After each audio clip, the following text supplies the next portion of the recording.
Good morning students. BSc part second organic chemistry के paper second में आज हम करने जा रहे हैं सिंथेसिस कुछ और रिएक्शंस। कल हमने दो तरह की रिएक्शंस की थी, आज हम काम में ले रहे हैं ग्रिगनार रिएजेंट। मैं doctor V Uma, associate professor in chemistry, SPC government college Ajmer. हम आज एक बहुत इंपॉर्टेंट रिएक्शन करने जा रहे हैं जिसमें हम ग्रिगनार रिएजेंट्स का प्रयोग करेंगे। सबसे पहले बात करते हैं ग्रिगनार रिएजेंट क्या होते हैं। यहाँ these are the organometallic compounds. Organometallic compound है जिसमें कार्बन और मेटल के बीच में बॉन्ड बना हुआ होता है। अगर कार्बन और मेटल के बीच का बॉन्ड अगर हम तोड़ देते हैं तो हमको यहाँ पर कार्बेनियन आयन मिलता है। कार्बेनियन आयन जिसमें कि कार्बन पर नेगेटिव चार्ज होता है वो कहलाता है कार्बेनियन आयन। तो हम देखते हैं कि यहाँ पर RMgx के अंदर तीन पोर्शन है, एक है एल्काइल पार्ट, एक है मेटल वाला पार्ट और एक है हेलोजन वाला पार्ट। मतलब तीन पार्ट है यहाँ पर, मैग्नीशियम और ये। तो यहाँ पर हेलोजन हमारा ब्रोमाइड, आयोडाइड, क्लोराइड कुछ भी हो सकता है। एल्काइल पार्ट चेंज हो जाता है और बीच में मैग्नीशियम है, मेटल है। तो हमको जब भी ऑर्गेनिक रिएक्शन में कार्बेनियन आयंस की जरूरत पड़ती है तो हम जनरली RMgx का प्रयोग करते हैं। एक बहुत इंपॉर्टेंट कंपाउंड है, ये काफी रिएक्टिव है। तो हम सबसे पहले रिएक्शन लेते हैं। अगर हम ग्रिगनार रिएजेंट की रिएक्शन करवाते हैं फॉर्मेल्डिहाइड के साथ। फॉर्मेल्डिहाइड क्या होता है? HC फॉर्मेल्डिहाइड, जिसमें कार्बन पर दोनों साइड में हाइड्रोजन एडेड है। क्योंकि यहाँ पर कार्बन और ऑक्सीजन के बीच का जो बॉन्ड है, ये जो वाला जो बॉन्ड है वो पोलर बॉन्ड है। एक सिग्मा बॉन्ड है यहाँ पर और एक यहाँ पर पाई बॉन्ड है। पाई बॉन्ड के इलेक्ट्रॉन्स लूजली बॉन्डेड होते हैं, कमजोर होते हैं, तो इनके अंदर पोलैरिटी आ जाती है। क्योंकि ऑक्सीजन इज मोर इलेक्ट्रोनेगेटिव तो ऑक्सीजन पर डेल्टा नेगेटिव और कार्बन पर डेल्टा पॉजिटिव चार्ज आ जाता है। अब जैसे ही एल्काइल, ये जो ग्रिगनार रिएजेंट है ये इसको अप्रोच करता है। ग्रिगनार रिएजेंट में भी कार्बन पर नेगेटिव चार्ज है और क्योंकि मेटल है यहाँ पर मैग्नीशियम तो उस पर पॉजिटिव चार्ज है। तो इनके बीच में चार्ज इस तरह से डिस्ट्रीब्यूटेड रहता है। अब क्योंकि यहाँ पर ऑक्सीजन पर पार्शियली नेगेटिव चार्ज है और कार्बन पर पार्शियली पॉजिटिव चार्ज है, तो ये जो मेटल वाला पोर्शन है MgBr वो नेचुरली ऑक्सीजन पर जाएगा और जो ये एल्काइल ग्रुप है, ये वाला एल्काइल ग्रुप इस कार्बन पर ऐड हो जाएगा जो कि नेगेटिव पार्ट है। तो इस तरह से रिएक्शन होगी यहाँ पर और हमको मिल जाएगा OMgBr और कार्बन पर ये एल्काइल ग्रुप लग गया। ये एल्काइल ग्रुप कहाँ से आया है? ये आया है हमको ग्रिगनार रिएजेंट से। ये रिएजेंट से हमको मिला है ये वाला एल्काइल ग्रुप। और उसके बाद हम इसका हाइड्रोलिसिस करते हैं। हाइड्रोलिसिस करने पर ये MgBr वाला पोर्शन निकल जाता है और यहाँ पर ये OH ग्रुप में ये वाला जो पोर्शन है, ये वाला पोर्शन ये OH ग्रुप के अंदर कन्वर्ट हो जाता है। इस तरह से हमको यहाँ पर एक प्राइमरी अल्कोहल मिल जाते हैं। इस रिएक्शन में क्या खास बात है कि यहाँ पर एक इम्पॉर्टेंट बात यह है कि यहाँ पर कार्बन की संख्या 1 से बढ़ जाती है। यहाँ पर कार्बन की संख्या, फॉर्मेल्डिहाइड लिया था जिसमें कार्बन की संख्या 1 थी और जो हमको मिला है कंपाउंड इसमें कार्बन की संख्या 2 है। एक कार्बन ये है और ये दूसरा कार्बन ये है, तो कार्बन की संख्या 2 हो गई। तो ये स्टेप अप रिएक्शन है जहाँ पर कार्बन की संख्या 1 बढ़ जाती है। तो अल्कोहल की अगर हम ग्रिगनार रिएजेंट के साथ रिएक्शन करवाते हैं अल्कोहल बनाने के लिए तो कार्बन की संख्या 1 से बढ़ जाती है। दूसरी हम रिएक्शन लेते हैं इथिलीन ऑक्साइड। इथिलीन ऑक्साइड से भी हम बना सकते हैं ये इथिलीन ऑक्साइड। अगर हम ग्रिगनार रिएजेंट के साथ इसकी रिएक्शन कराते हैं RMgBr के साथ तो क्योंकि सिमेट्री है इसके अंदर तो कोई भी एक बॉन्ड, ऑक्सीजन कार्बन के बीच का जो बॉन्ड है वो टूट जाता है। इस पर डेल्टा नेगेटिव और इस पर डेल्टा पॉजिटिव चार्ज आ जाता है।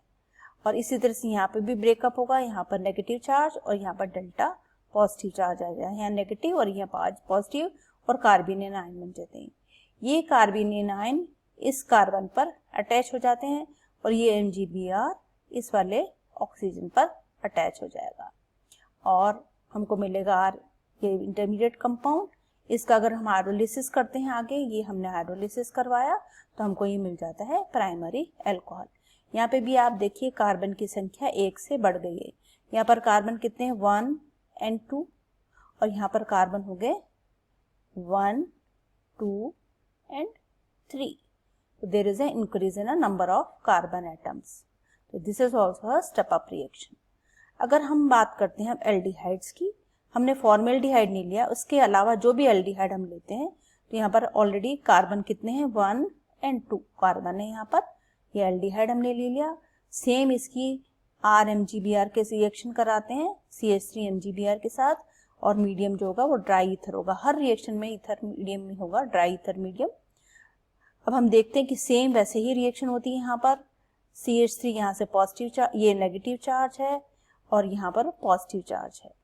यहाँ पर चार्ज डिस्ट्रीब्यूशन होगा सेम जैसे आपको पहले बताया, यहाँ पर नेगेटिव, पार्शियली नेगेटिव, इस पर पार्शियल पॉजिटिव चार्ज हो जाएगा।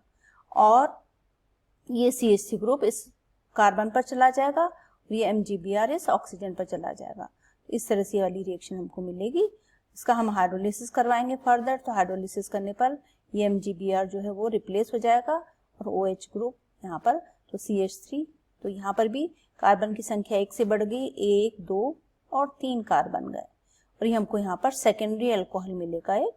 तो हमने देखा एल्डिहाइड से हमको सेकेंडरी अल्कोहल प्राप्त होते हैं और प्राइमरी अल्कोहल प्राप्त करने के लिए हमने लिया था फॉर्मेल्डिहाइड और इथिलीन ऑक्साइड। नेक्स्ट रिएक्शन हम देखते हैं एसीटोन के साथ, या और कोई कीटोन अगर हम लेते हैं तो उसके साथ क्या हमको मिलता है।